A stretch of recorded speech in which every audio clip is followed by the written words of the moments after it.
पर उपस्थित उत्तर प्रदेश विधानसभा के माननीय अध्यक्ष श्री सतीश महाना जी, भारतीय जनता पार्टी के क्षेत्रीय अध्यक्ष श्री प्रकाश पाल जी, महापौर श्रीमती प्रमिला पांडे जी, लोकप्रिय सांसद श्री सत्यदेव पचौरी जी, अकबरपुर के लोकप्रिय सांसद और भारतीय जनता पार्टी के प्रत्याशी श्री देवेंद्र सिंह भोले जी, कानपुर से भारतीय जनता पार्टी के लोकप्रिय प्रत्याशी श्री रमेश अवस्थी जी, माननीय विधायक श्री महेश त्रिवेदी जी, सुरेंद्र मैथानी जी, सलील बिश्नोई जी, अविनाश सिंह जी, भारतीय जनता पार्टी के सभी सम्मानित पदाधिकारीगण, जनप्रतिनिधिगण और भारी संख्या में उपस्थित कानपुर नगर और अकबरपुर से जुड़े हुए मेरे सभी उपस्थित बहन और भाइयों, मैं इस पावन धरा को, जिसे मां गंगा का आशीर्वाद प्राप्त हो, जहां पर मां गंगा के आशीर्वाद से उर्वरता भी है और उद्यमिता भी है, क्रांति की धरा भी है और देश की विकास की ऊर्जा को भी आगे बढ़ाने वाली धरा है। ऐसी पावन धरा को कोटि कोटि नमन करते हुए आप सभी बहन और भाइयों का मैं हृदय से अभिनंदन करता हूं, स्वागत करता हूं। बहन और भाइयों, लोकसभा चुनाव जनता की ओर से आ रहा है और साथ भी हमें संकल्प है कि इतनी बार 400 तो 400 पार में ये दोनों लोकसभा सीट भी होंगी। 400 पार में कानपुर की और अकबरपुर की सीट भी होगी। आप सहमत हैं ना? सभी लोग सहमत हैं? बहनों भाइयों, ये अचानक देश के अंदर ये उत्साह अचानक नहीं दिख रहा है। 10 वर्ष में मोदी जी ने बिना रुके, बिना टिके, बिना थके देश की तो और भी सेवा की है।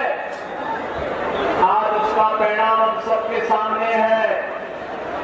अलग से कि चुनाव आते हैं, चुनाव के दौरान विपक्षी दलों के लोग भी अपनी बात को रखेंगे, लेकिन बहनों भाइयों, जनता जनार्दन के सामने पहले से तय है कि 2024 के इस लोकसभा चुनाव में हमें राष्ट्रहित में मोदी जी के समर्थन में फिर से खड़ा होना है।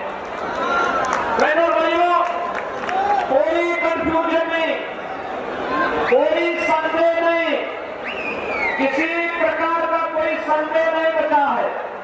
और व्यक्ति इस बात को मानता है कि मोदी जी ने देश को दुनिया में सम्मान दिलाया है, मोदी जी ने देश की सीमाओं को सुरक्षित किया है, मोदी जी ने देश के अंदर विकास के कार्यों को एक नई गति दी है, मोदी जी ने गरीब कल्याण के क्षेत्र में हर नागरिक के जीवन में परिवर्तन करने का काम किया है।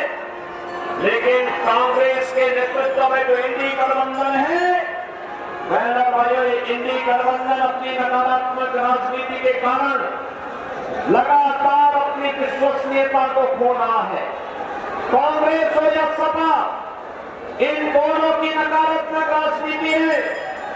ये लोग भारत के हितों की नहीं, इनको पाकिस्तान के हितों की चिंता होती है। इन्हें भारत के अंदर आतंकवाद और नक्सलवाद की समस्या का समाधान में चिंता नहीं, इनको तो आतंकवादियों पर दायर मुकदमों को वापस लेने की चिंता होती है। इनकी चिंता आपकी आस्था और भारत की विरासत के सम्मान का नहीं, इनकी चिंता तो थी कि जैसे भी हो अयोध्या में राम मंदिर का निर्माण नहीं होना चाहिए, ये कांग्रेस और समाजवादी पार्टी के लोग चाहते थे। बहनों भाइयों, आज आप देख रहे होंगे किस प्रकार का माहौल पूरे देश के अंदर है। 2014 के पहले देश के अंदर विस्फोट होते थे, आतंकी विस्फोट होते थे, निर्दोष लोग और जवान हमारे शहीद होते थे।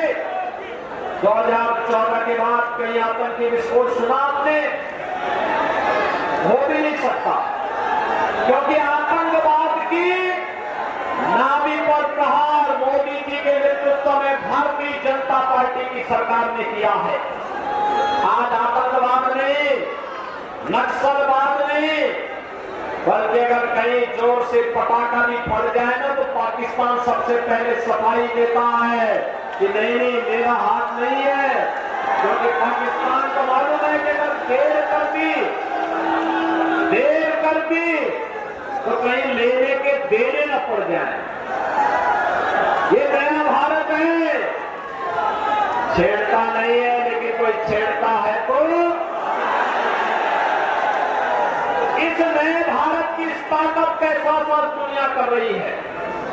और इसलिए बहनों भाइयों, आज जब दुनिया के अंदर हमारा सम्मान बढ़ा है, सीमाएं सुरक्षित नहीं है, विकास के ऊपर आतंकी हमला करने वाले आतंकवादियों के मुकदमों को समाजवादी पार्टी ने वापस लेने का उचित प्रयास किया था। आप मुझे बताइए, जो लोग राम मंदिर का विरोध कर रहे हैं, आतंकवादियों का समर्थन कर रहे हैं, भारत की सुरक्षा में सेब लगाने वालों का समर्थन कर रहे हैं, क्या इनको सत्ता में आने का अधिकार होना चाहिए? क्या लोग सत्ता में आएंगे और सत्ता में आएंगे तो फिर क्या करेंगे? आतंकवाद का पुराना दौर फिर वापस आएगा। आज ये परिवर्तन आपको दिखाई देता देश के अंदर। बहनों भाइयों, ये सच है कि मोदी जी के नेतृत्व में परिवर्तन हुआ, लेकिन इसका श्रेय आपको जाता है, क्योंकि आपने या मतदाताओं ने एक एक वोट की कीमत को समझा है और मोदी जी को बार बार चुन करके भेजा है। जब बार बार चुन करके भेजेंगे तो मोदी जी के नेतृत्व में चमत्कारिक परिणाम भारत के अंदर देखने को मिल रहा है। चुनाव स्पष्ट रूप से दिखाई दे रहा है। एक तरफ राम भक्त है, एक तरफ रामद्रोही है, एक के लिए परिवार का हित महत्वपूर्ण है और दूसरे के लिए राष्ट्र का हित महत्वपूर्ण है। जो राम भक्त हैं उनके लिए राष्ट्र सर्वोपरि है, जो परिवार के भक्त हैं उनके लिए रामद्रोही परिवार के हित के लिए कार्य करना चाहते हैं। हम देश की सत्ता मोदी जी को इसलिए सौंपना चाहते हैं कि मोदी जी के नेतृत्व में हमारा भारत आत्मनिर्भर और विकसित भारत बनेगा। कांग्रेस और इंडी गठबंधन इसलिए सत्ता छीनना चाहती है जिससे वे अपने परिवार का हित कर सके।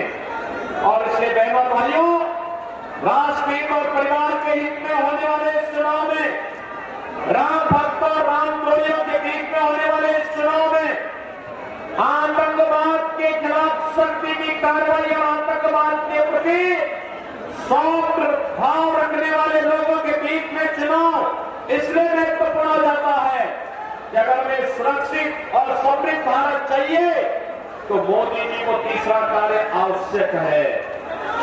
और इसीलिए बहनों भाइयों, कानपुर की दोनों सीटों के लिए आपके समर्थन मांगने के लिए आए हैं। हमारे दोनों प्रत्याशी यहाँ पर हैं, रमेश अवस्थी कानपुर से और भोले जी हैं आपके कानपुर के यहाँ यानी अकबरपुर से। आप इन दोनों को विजयी बना के भेजेंगे? जहां तक मेरी आवाज पहुंच रही, दोनों हाथ ना करके मुझे बताइए। सभी लोग अपना आशीर्वाद देंगे। आज चुनाव प्रचार का अंतिम दिन है इस चौथे चरण के चुनाव में, और बहनों भाइयों, कल आप घर घर जा पाएंगे। मेरी अपील होगी कानपुर बिहार के मतदाताओं से, हर घर जाइए, मोदी जी का प्रतिनिधि बनिए, मोदी जी का संदेशा कि राम मंदिर की तर्ज पर अन्य स्थलों पर भी पुनरुद्धार के अभियान को हम आगे बढ़ा सके, विरासत को आगे बढ़ा सके, सुशासन और सुरक्षित भारत के लिए मोदी जी को तीसरा कार्यकाल चाहिए, आत्मनिर्भर और विकसित भारत की परिकल्पना को साकार करने के लिए। आपका आशीर्वाद प्राप्त होगा, हर घर जाएंगे, कमल खिलाएंगे, चुनाव के दिन पहले मतदान फिर जलपान के अभियान को आगे बढ़ाएंगे। बहनों भाइयों, एक काम करना है। दूसरा, कांग्रेस और समाजवादी पार्टी जो गलत फहमी और गलत यानी अफवाह फैला रही है कि भाजपा आएगी तो संविधान बदलेगी, उनसे पूछना, भारतीय जनता पार्टी मोदी जी के नेतृत्व में 10 वर्ष से शासन कर रही है।